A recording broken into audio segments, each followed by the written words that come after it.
আমি যদি সত্যি মা নকির ভক্ত হই তাহলে মা এক্ষুনি বলে দেবেন কোনটা সত্যি আর কোনটা মিথ্যে। হে মা নকি, তুমি এর বিচার করো মা। তুমি যদি আজ এর বিচার না করো তাহলে কিন্তু আমি তোমার সামনে আমার পরাণ দেব। তোমার ভক্ত হয়ে এই অপবাদ নিয়ে আমি বেঁচে থাকতে পারবো না মা।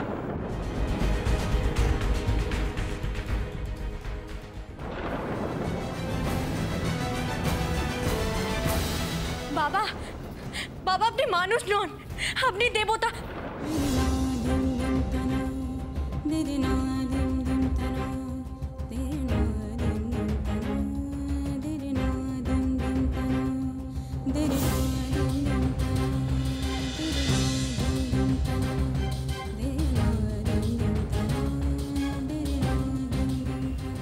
বাবা, বাবা কোথায় গেলেন আপনি? বাবা,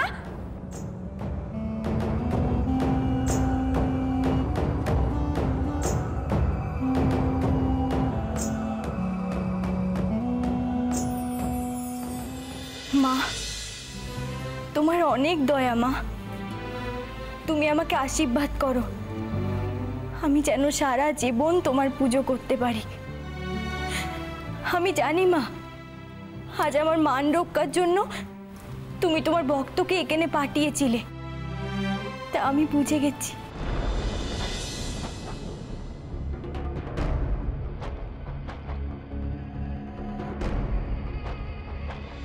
ছি ছি, আমি এত ছোট হলাম কি করে? তোমার এত বড় অপমান হয়েছে ঘরে। তুমি নতুন বউয়ের বিষয়ে যা ঠিক করবে আমি তাই করব। কি করে ভুল বুঝলাম নতুন বউকে? এমনকি ওকে আমি ত্যাগ করার কথাও চিন্তা করেছি। হায় ঈশ্বর, ক্ষমা করো আমাকে। আর কখনো আমি নতুন বউকে অবিশ্বাস করব না। ছোট বৌমা, আজ আমরা সবাই তোমার কাছে অপরাধী হয়ে গেলাম। সবাই মিলে তোমাকে ভুল বুঝেছিলাম।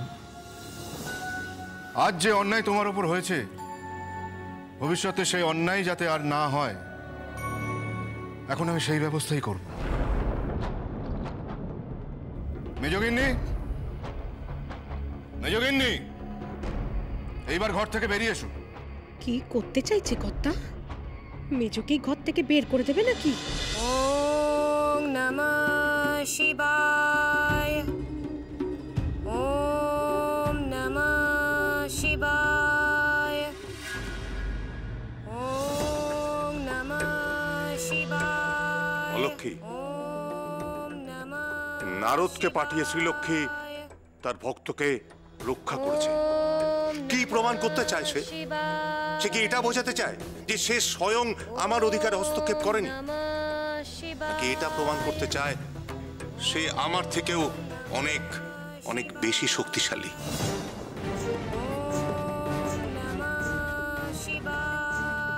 সৌভাগ্য সৃষ্টির জন্য যদি শ্রীলক্ষ্মী কৌশল অবলম্বন করতে পারে, তাহলে ধর্ম স্থাপনের জন্য আমিও কৌশল করতে পারি। অলক্ষী, ওম নমঃ শুনতে পাচ্ছ আমার কথা? শিবায়, ওম নমঃ শিবায়, ওম নমঃ শিবায়।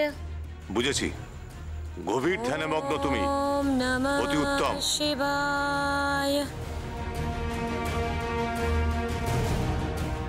অলক্ষী যতদিন সিদ্ধি লাভ না করবে,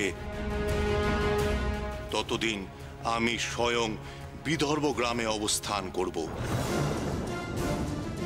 দেখি তিলোত্তমার সৌভাগ্য স্থায়ী হয় কি করে।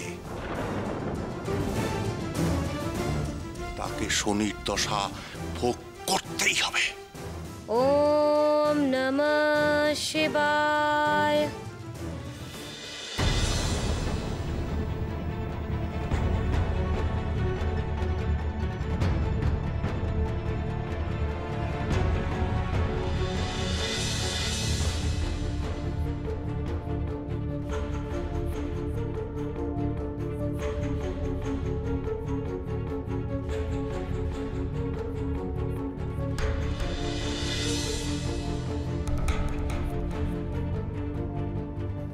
তাহলে এবার এটা প্রমাণিত হলো তো যে হীরানন্দ হীরা চিনতে ভুল করেনি।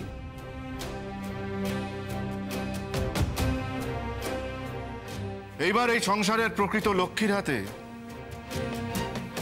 এই সংসারের সমস্ত দায়িত্বভার তুলে দিতে চাই। আশা করি তাতে তোমাদের কারোর কোনো আপত্তি নেই।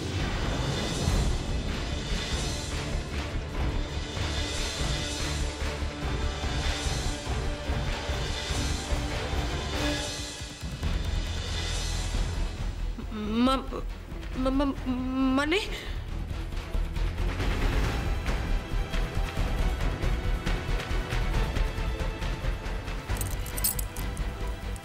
ও কি ওগো কি করছে? কি চাবি খুঁজছো কেন?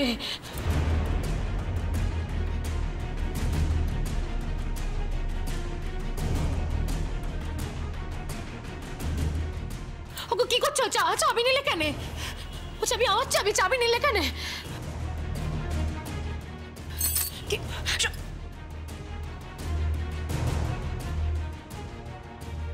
যা গোপাল, এইবার এই চাবির গোছা সকলের সামনে মা লক্ষ্মীর আঁচলে বেঁধে দে।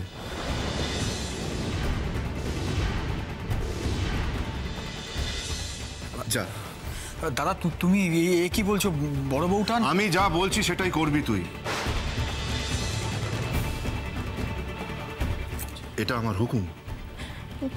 না না বড় ঠাকুর, আপনি এমন হুকুম করবেন না। আমি এসব কিছু চাইনি। আমি জানি মা তুমি চাও না, কিন্তু আমি চাই। আর এই সংসারে আমার কথাই শেষ কথা।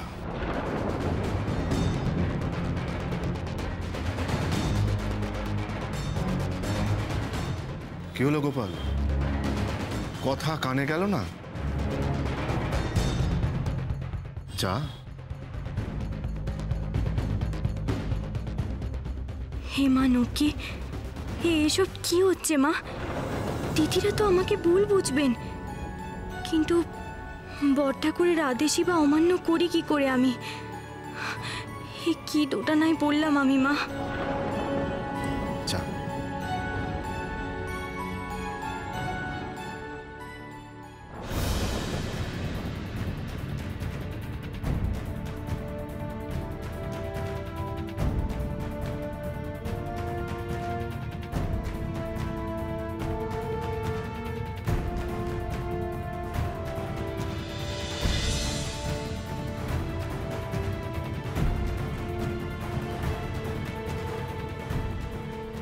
আমাকে তুমি শক্তি দাও মা, পথ দেখাও আমাকে।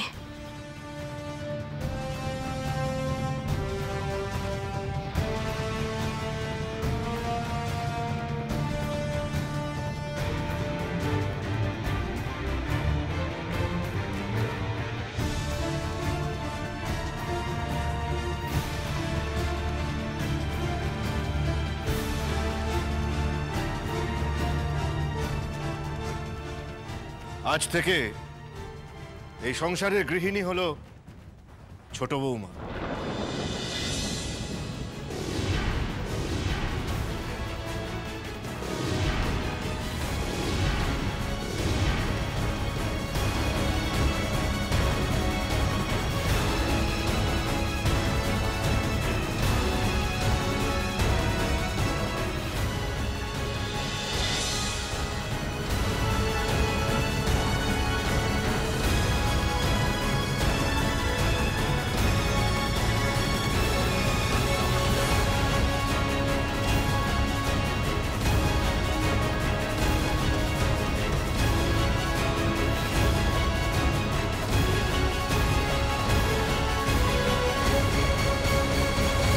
আমায় ক্ষমা করো বদ্দি, বাসু ঠাকুরের মুখের ওপর না বলতে পারলেম নে।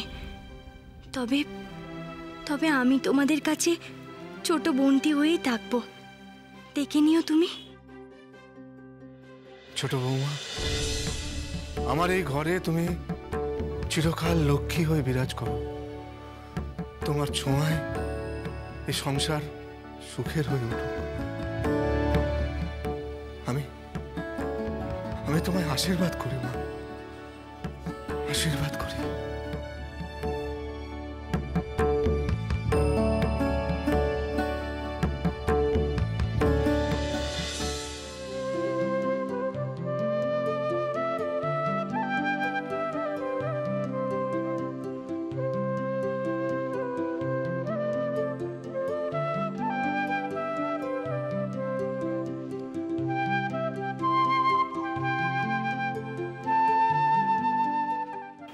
আমার পাশে থেকো মা, আমি যেন দিদিদের মন জয় করতে পারি।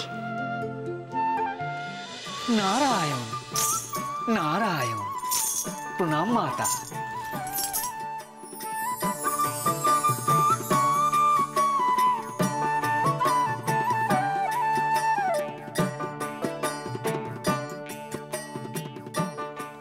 দেবর্ষী, আজ আপনার জন্যই তিলোত্তমা রক্ষা পেল আজ, নয়তো অযথা বদনামের ভাগী হতো সে। মাতা, আপনার এই একনিষ্ঠ ভক্ত মর্তবাসী আর এক ভক্তের জন্য এইটুকু তো করবেই, এ আর এমন কি মাতা? তবে মাতা, মর্ত থেকে ফেরার পথে আমি শনিলোক পরিদর্শন করে এলাম। দেখলাম সেই স্থানে শনিদেব নেই। মাতা, শুনলাম তিনি নাকি কৈলাসে।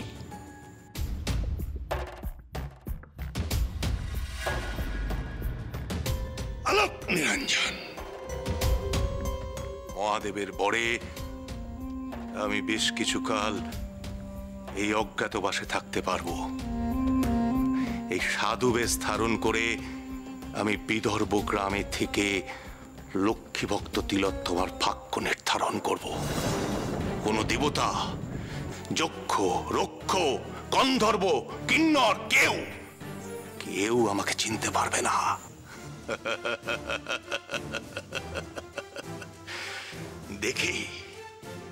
দেখি শ্রীলক্ষ্মী, তুমি কিভাবে তোমার ভক্তকে সৌভাগ্য দান করে শনির দৃষ্টি থেকে রক্ষা করো।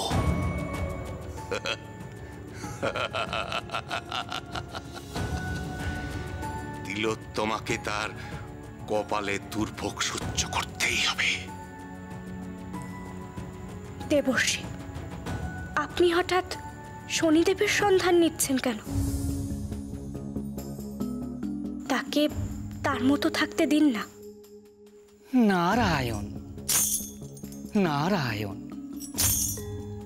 মাতা, আপনি অত্যন্ত সরল মনা, তাই সবকিছু এত সহজে মেনে নিতে পারেন। তবে মাতা, তিলোত্তমার এই জয়ের পর শনিদেব কি ভাবছেন, কি করছেন, তা জানা অত্যন্ত প্রয়োজন। আলোক নিরঞ্জন,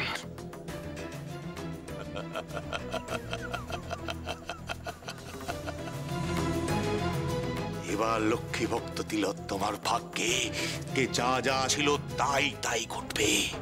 সব আয়োজন সম্পূর্ণ। আমার প্রথম কাজ হবে লক্ষ্মী ভক্ত তিলোত্তমার সৌভাগ্য চিহ্ন দূর করা।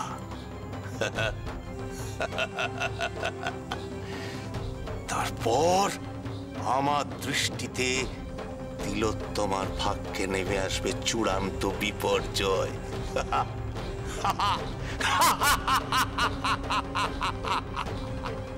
আলোক নিরঞ্জন।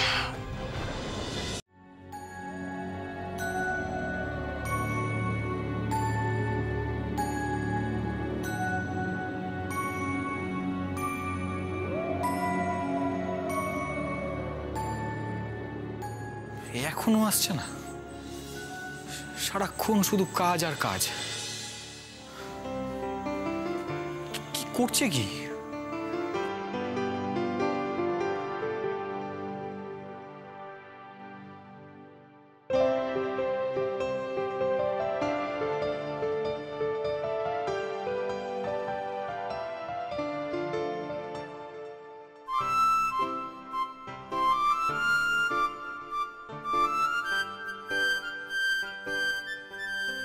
সময় হলো এতক্ষণ।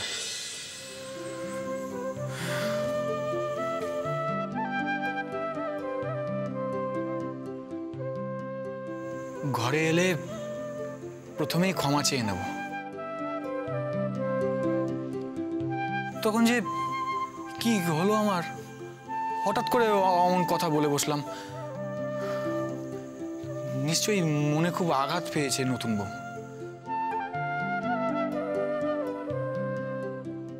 এখনো আসছে না কেন?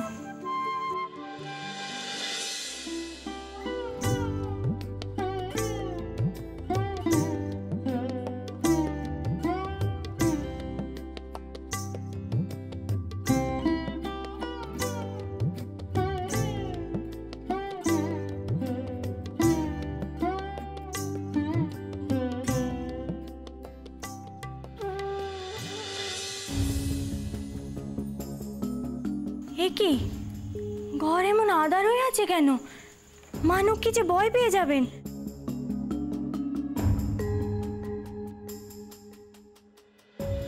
কে? আমি। কি করছেন? ছাড়ুন, প্রদীপটা জ্বালাতে হবে তো।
আমাকে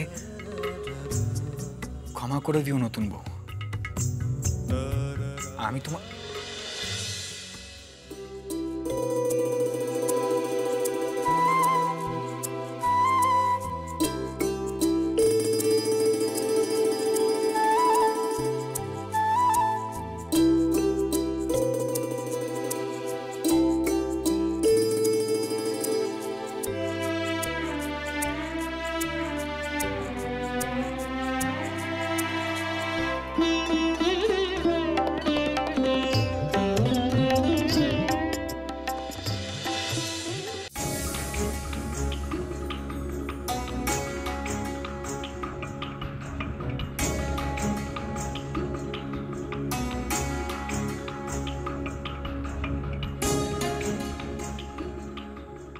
দেবী, তোমার এই গৃহলক্ষ্মী রূপে আমার সবচাইতে প্রিয়।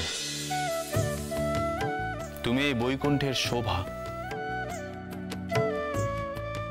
তুমি বিনা এই বৈকুণ্ঠ শূন্য দেবী। প্রভু, সবই তোমার মহিমা। তোমার হৃদয়ে আমাকে স্থান দিয়েছ, এতেই আমি ধন্য। আমার আর কিছু চাই না, এতেই আমার সুখ প্রভু। দেবী, আজ তোমাকে বড় প্রসন্ন মনে হচ্ছে। মনে হচ্ছে তোমার মর্তলোকের ভক্তকে নিয়ে তোমার চিন্তা দূর হয়েছে। হ্যাঁ প্রভু, তিলোত্তমাও আমার মতো স্বামী সুখে ধন্য হয়েছে। আমি চাই এবার তার সংসার পূর্ণ হোক। আমি সন্তান লক্ষ্মী রূপে তাকে এবার শ্রেষ্ঠ রত্ন দান করব। তিলোত্তমা মা হবে প্রভু। আরে সংবাদ যখন শনিদেব পাবেন? তুমিই বলো প্রভু।